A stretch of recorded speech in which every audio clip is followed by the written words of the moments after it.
आणि माऊली ज्ञानेश्वर महाराज यांच्या पादुकांचं दर्शन घेणं, यांच्या पालखीचं दर्शन घेणं हा कुठल्याही व्यक्तीच्या जीवनातला एक अत्यंत आनंदाचा क्षण असतो आणि तोच आनंद अनुभवण्याकरता या ठिकाणी मी आलेलो आहे आणि हे दर्शन मी या ठिकाणी घेतलं आहे।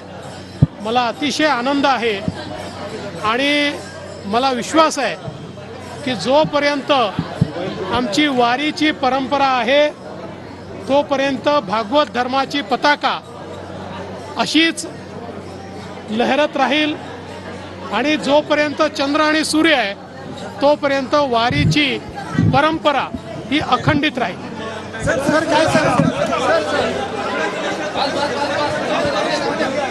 देवेंद्र फडणवीस यांनी संत तुकाराम महाराजांच्या पालखीचं दर्शन घेतलेलं आहे आणि त्यानंतर त्यांची ही माध्यमांना प्रतिक्रिया, जोपर्यंत चंद्र सूर्य कायम आहेत तोपर्यंत वारी कायम असेल असं देवेंद्र फडणवीस म्हणाले।